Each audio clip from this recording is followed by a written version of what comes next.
State of play. Okay, so can I be frank with you? Actually, I should stay as Foxy. I know myself better as Foxy. So yesterday's State of Play revealed some pretty interesting titles and seemingly threw up a little controversy too. We'll get to that shortly after I give you my brief opinion of the show. And quick news that PlayStation with its PS5 is once again market leader officially in the UK with a 20% increase in sales over 2020, and I suspect similarly in other global markets. Though that's good news for Sony, moving those PS5 units. If it can get more on shelves, a lot of more people will get into PS5 gaming, and finally this cross-gen nonsense will evaporate. Though first things first, yesterday's State of Play was pretty decent, don't you think? I mean, particularly when you consider Sony pre-warned that it was more about upcoming indie and third-party titles, hinting the smaller stuff can be put to one side with its own thing before Sony bring out the big guns, those highly anticipated PlayStation exclusives, God of War Ragnarok, Horizon Forbidden West, etc. I think that we should approach everything with tempered expectation. That way, whatever happens will either impress us but won't disappoint us. So, these games are the highlights of the 30-minute State of Play showcase, and in no particular order: Deathloop, Mossbook 2, Fist Forged in Shadow Torch, Seifu, Lost Judgment, Death Stranding Director's Cut, and Demon's Slayer. So that's 7 out of I don't know how many titles that were shown, probably maybe 12 or 13 titles. It seemed like a lot for 30 minutes, but in the interest of time, I'll be narrowing it down to just 4. So first up, Seifu is a stylish, gritty beat-em-up featuring visceral hand-to-hand combat in a contemporary urban setting. From Clapback, the creators of acclaimed PS4 fighting game Absolver, Seifu follows a young kung fu student on a path of revenge, hunting for the murderers of his family. Now, one against all, he has no allies and countless enemies. He will have to rely on his unique mastery of kung fu to prevail and preserve his family's legacy. And Seifu's clever use of the environment are key to your survival: throwable objects, makeshift weapons, windows and ledges, and you will have to use everything at your disposal to win. Learn from your errors, unlock unique skills, and find the strength within yourself to master the devastating techniques of badass kung fu. Hunt for the assassins of your family, and it will take you through hidden corners of the city, from gang-ridden suburbs to the cold hallways of corporate towers. You have one day and countless enemies in your way. Time will be the price to pay. So Seifu, or Seifu, I really don't know how to pronounce this, developed by indie studio Clapback, as they say, and let me tell you, the animation system in this game is incredible. Totally fluid kung fu fighting action. It reminds me of my youth in the arcades of London, and I for one am looking forward to entering the 36 chambers of fill-in-blank here. So Seifu is set for release on PS5 and PS4 early 2022. So next up, another beat-em-up kung fu romp, this time with a little courtroom drama thrown in for good measure. You see, in Judgment, criminals pay twice. Lost Judgment, an upcoming action-adventure video game developed by Ryuga Gogoku Studio, published by Sega, set to be released globally in September 2021 as a multi-platform title, a sequel to the 2018 game Judgment, a spin-off of the Yakuza series. The game focuses on private detective Takayuki Yagami as he investigates a criminal accused of both sexual harassment and murder.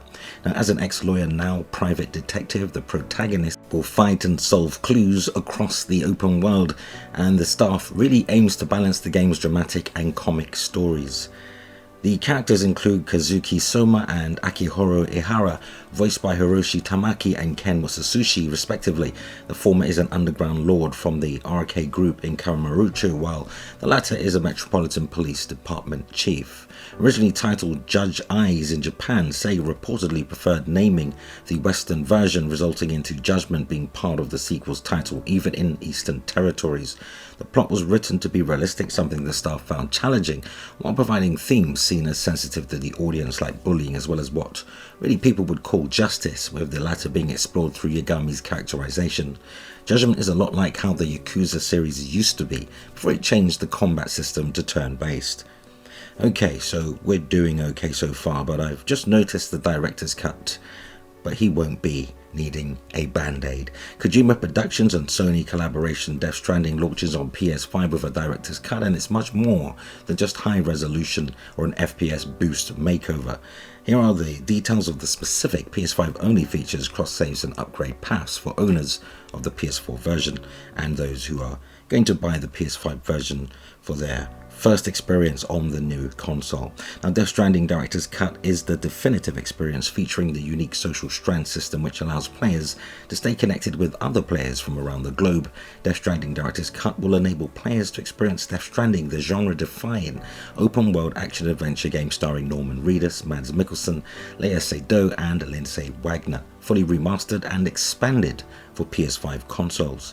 So as Sam Bridges, your mission is to deliver hope to humanity by connecting the last survivors of a decimated America. Can you reunite the shattered world one step at a time? Well, yeah, because it appears Sony are helping to make traversing the vast open world wasteland a lot easier with some extra gadgets and features. Death Stranding's Director's Cut is packed with a ton of new content and enhanced gameplay features, with more weapons, more equipment and more vehicles, along with a variety of new modes, missions and areas to explore. There's even a whole new expanded storyline and missions with new characters and significant enhancements to the user interface. So Death Stranding Director's Cut will also be adding new online features, including friend play and leaderboards. There'll be more news on that functionality coming from Sony soon. Now, having seen and heard all of the wild, baseless speculation about Death Stranding Director's Cut and other PlayStation-developed upgrade paths in various titles, Sony wanted to clear a few things up. For starters, the content that Sony is introducing to Death Stranding Director's Cut was all built and developed from the ground up. Following the launch of the original Death Stranding, everything from firing range area to additional missions to the all-new fragile circuit racing mode, the aim was to introduce new content that would further expand the world within Death Stranding while enhancing the core game experience. Now, this new content isn't simply bolted on. It's been carefully woven into the core fabric of the game experience and will be available through discovery as you play. Now, according to PlayStation blog, most of the new content is fairly easy to find, though there are some bits and pieces that will take some time to find and unlock. Without going into too much detail and the new missions and extended storyline, though there are a few hints in the latest trailer for wannabe sleuths out there. But Sony did confirm all Half-Life and Cyberpunk 2077 content introduced to the PC version of Death Stranding will be available in the Death Stranding Director's Cut. Very nice, though even nicer are the PS5 specific features. So you'll get to experience the environment effects with the DualSense wireless controller's haptic feedback, get closer to the world of Death Stranding with bespoke adaptive trigger resistance, hear sound effects come to life in 3D audio, and get into the action quickly with the PS5 console's ultra-fast SSD and near-instant load times. And you can choose from two modes: performance mode with upscaled 4K and up to 60 FPS, or fidelity mode in native 4K, both with ultra-wide and HDR support. And if you already own the PS4 version, hands up back there, you can get the PS5 Death Stranding Director's Cut Digital Deluxe Edition upgrade for just $10 or 10 UK pounds or euros, which I certainly favour more than having to buy the entire game again, a la the PS4 remaster era. In fact, buy any version of Death Stranding for PS4 to get the Death Stranding Director's Cut Digital Deluxe Edition upgrade for PS5 for the same $10 price. Death Stranding Director's Cut is scheduled for release for PS5 and PC September 24. And the final standout game of the show, Deathloop, a game developed by French studio Arcane Lyon and ironically owned by Microsoft's Bethesda studio. Turn of events, huh? Now, the premise: you must kill 8 bosses in order to end the Deathloop continuum, which kind of smells a lot like Returnal spiced with the colourful art style of We Happy Few, though should you accept the challenge, you will be stealthily warping across rooftops and tearing through streets of Black Reef in a hail of bullets, and I mean hell of bullets, for bullets, hell. Find hidden entrances or go into the game John Rambo style through the front door, up to you. There are many ways the protagonist, Colt, can infiltrate or reach objectives in Deathloop, as well as a number of heavy weaponry, if ever there was an example of gruesome comical violence, this game would definitely be it. The death animations are awesome but incredibly brutal. Deathloop launches on console exclusively for PS5 on September 14, 2021, and it's one of those games that really the least said about it the better, because it looks so much fun and chaotic. It really just needs to be played, and in turn I think players will be pleasantly surprised, which I'm conveniently going to use to segue into the next news item on the docket. Now, I don't know why this is even a story or a thing, but following the Ghost of Tsushima Director's Cut pricing outrage and yesterday's State of Play Director's Cut of Death Stranding announcement, well, there seems to be some controversy for controversy's sake being whipped up on social media, which, as you heard earlier in the video, even prompted Sony to make a statement on its pricing strategy for PS5 enhanced and expanded games, aptly named the Director's Cut Game Editions. Now, I understand why Sony Interactive Entertainment made the statement. There are an awful lot of lies and misinformation being spread about PlayStation at the moment, but on this particular issue, I honestly don't think Sony needed to defend this.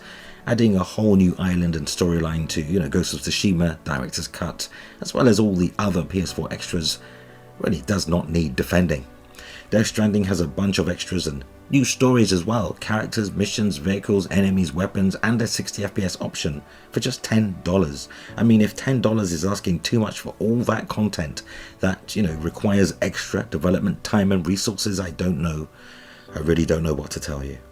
Maybe video gaming is a bit out of your league. Maybe try a cheaper hobby like amateur gardening. Yeah, go grow your own on your own. I jest, but are we seriously complaining about paying for just $10, €10, £10 for what amounts to, a value expansion pack? Should developers work for free? Didn't Sony already provide a Ghost of Tsushima PS4 owners with a free 60 FPS update for PS5? I mean, what do you want? Come on. Personally, I'm looking forward to replaying Death Stranding Director's Cut at 60 FPS with new missions and content, and Ghost of Tsushima Director's Cut's new island and whole new story. I already own PS4 versions, so I think it's more than reasonable to pay $10 or $20 for a PS5 expansion, given the amount of content being offered here. I do see the value in that. Now, I don't presume to speak for everyone, so I conducted a Twitter poll, and it's up now at Foxy Games UK. Go drop me a follow, I'd appreciate it. So FoxyGames_UK. The FGUK Twitter poll asks, would you rather free PS4 to PS5 game updates with absolutely no new content, or would you rather paid PS4 to PS5 game updates with new content, example, expansion pack? And the third option, I never replay games. So the poll will be up for another 4 or 5 hours. The results will be interesting, to say the least. Though I think if Sony were to charge for just a 60 FPS boost and faster loading, that would be a problem for me. And I'd understand the concern, especially since Microsoft do not charge with its smart delivery updates, but this is something else entirely. Sony's offering new content, new story, new missions, new experiences. It's an expansion pack that allows for replay value and offered at a lower than usual price. What's to complain about? Though, what say you? Go ahead, sound off, share your thoughts and opinions on today's news, because that unfortunately brings us to the end of the video, but let's continue the discussion cordially in the comments, whether you agree or not. For all your gaming news, rumour and plausible speculation, hit the like button, yes, subscribe, yes, hit that notification bell and help us reach more gamers, so feel free to share the video. Consider supporting Foxy Games UK via Patreon, you'll find a link in the video's description, and thank you for the extra support. But that concludes our time together on this Friday. Thanks for hanging out, enjoy your weekend. Until next time, play games, not corporations.